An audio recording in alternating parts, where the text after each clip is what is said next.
नमस्कार दोस्तों, हम अपने पोस्ट ऑफिस के स्कीम्स की सीरीज को कंटिन्यू करते हुए आज हम बात करने वाले हैं पीओपीपीएफ यानी कि post office public provident fund के बारे में। बेसिकली अगर आपका सपना है कि आप कुछ बड़ा करना चाहते हो और आपके पास एकदम ज़्यादा पैसे नहीं आ सकते हैं तो इसमें पीपीएफ आपकी काफ़ी ज़्यादा मदद करता है, क्योंकि किसी भी योजना के मुकाबले केवल सुकन्या योजना को छोड़कर भारत में सबसे ज़्यादा ब्याज दर आपको इसी में मिलता है। अगर आप पीपीएफ के अंडर में अकाउंट खोलते हैं तो सबसे अधिक ब्याज दर मिलेगा, जिससे आपको काफ़ी ज़्यादा हेल्प मिलती है अपने पैसे को बढ़ाने में या यूँ कह सकते हैं कि दोगुना करने में।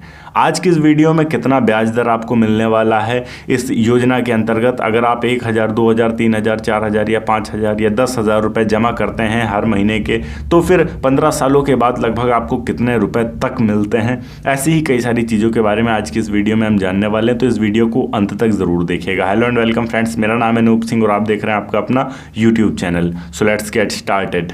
देखिए, यहाँ पर अगर हम पीपीएफ अकाउंट की बात करें तो ये अकाउंट 15 साल के लिए खोला जाता है बेसिकली, और इससे ओपन करवाने के लिए आप भारत के नागरिक होने चाहिए। अगर आप एनआरआई हैं तो ये बिल्कुल भी ओपन नहीं कर सकते हैं, पर हाँ ये सिचुएशन हो सकती है कि अगर आपने ओपन कर लिया है और रन कर रहे हैं, 3-4 सालों के बाद आप एनआरआई हो जाते हैं तो आप 15 साल पूरा करने तक इसे रन कर सकते हैं। इसे आप ज्वाइंट नहीं खोल सकते हैं, ये एक बहुत बड़ी चीज़ है जो आपको ध्यान में रखना चाहिए कि अगर आप ये चाह रहे हैं कि 2-3 लोग मिलकर इस अकाउंट को ओपन कर ले तो ये बिल्कुल भी पॉसिबल नहीं है। इसे एक इंडिविजुअल पर्सन ही शुरू कर सकता है। इसी के साथ में आप अपने बच्चे के नाम से अगर पीपीएफ अकाउंट खोलना चाहते हैं तो वो भी संभव है, पर बच्चे की उम्र 10 वर्ष से अधिक होनी चाहिए और उसका पूरा संचालन आपको करना होगा जब तक बच्चा 18 वर्ष का नहीं हो जाता।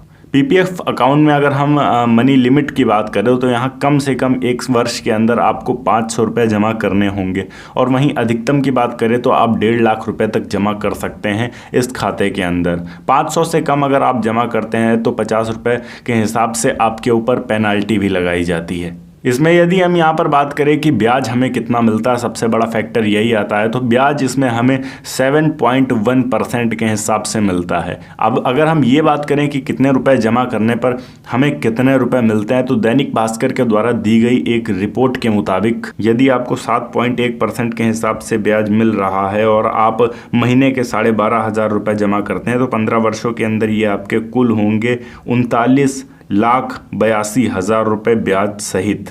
20 सालों तक यदि आप करते हैं तो 65,57,000, वहीं 25 वर्षों तक करते हैं तो 1,20,00,000 रुपये आपके होते हैं। उसी प्रकार यदि आप न्यूनतम जमा करना चाहते हैं 1,000 रुपये तक आप जमा कर सकते हैं 1 महीने का, तो आपके यहाँ पर 15 वर्षों के बाद बनते हैं 3,18,000 रुपये ब्याज सहित। वहीं 20 वर्षों के बाद बनते हैं 5,24,000 एवं 25 वर्षों के बाद बनते हैं 8,17,000 रुपये। बाकी पूरे चैट को आप वीडियो को पॉज करके समझ सकते हैं। यहाँ एक बात का ध्यान रखना होगा कि मैच्योरिटी टाइम आपका टोटल होता है लगभग 15 वर्ष। 15 वर्षों के बाद आप चाहें तो पैसे निकाल सकते हैं, और अगर तुरंत आपको पैसों की ज़रूरत नहीं है तो आप मैच्योरिटी टाइम को बढ़ा सकते हैं, खाते में संशोधन कर सकते हैं और 5 वर्षों का समय बढ़ा सकते हैं। 20 वर्ष हो जाने के बाद आपके पास फिर से ऑप्शन आता है कि आप मैच्योर अमाउंट को निकाल सकते हैं या और समय बढ़ा सकते हैं, तो आप 5 वर्ष समय और बढ़ा सकते हैं। तो इस प्रकार आप कुल 25 वर्षों तक अपने पैसे को होल्ड करके रख सकते हैं।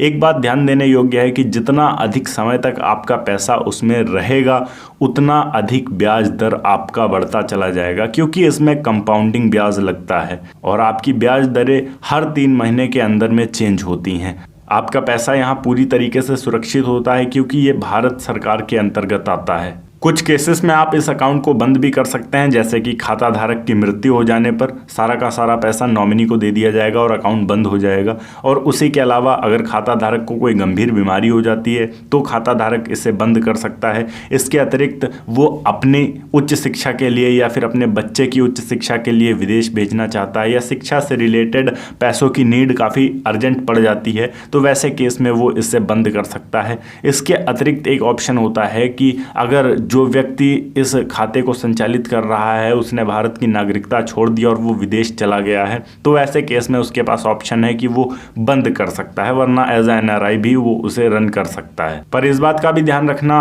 होगा कि एनआरआई नया खाता नहीं खोल सकता है। अगर किसी का पहले से खाता है केवल उसे रन कर सकता है, जो कि मैंने पहले भी आपको बताया। इसमें एक बड़ा फ़ायदा ये होता है कि यदि आप 1.5 लाख तक जमा करते हैं तो इसमें आपको हर तरीके की टैक्स की छूट मिलती है और इसकी मैक्सिमम लिमिट ही 1.5 लाख रुपए है। इसका मतलब ये है कि आप पूरी तरीके से टैक्स से बचे रहते हैं और टैक्स की पूरी छूट आपको मिलती है यहाँ पर धारा 80C के तहत। ओके गाइस, ये थी एक छोटी सी वीडियो की पीपीएफ अकाउंट क्या होता है और इसे आप किस तरीके से शुरू कर सकते हैं। अगर वीडियो अच्छी लगी हो तो वीडियो को लाइक करके चैनल को सब्सक्राइब जरूर कर दीजिएगा। मैं मिलता हूँ आपको नेक्स्ट वीडियो में एक नए टॉपिक के साथ। तब तक के लिए जय हिंद, वंदे मातरम।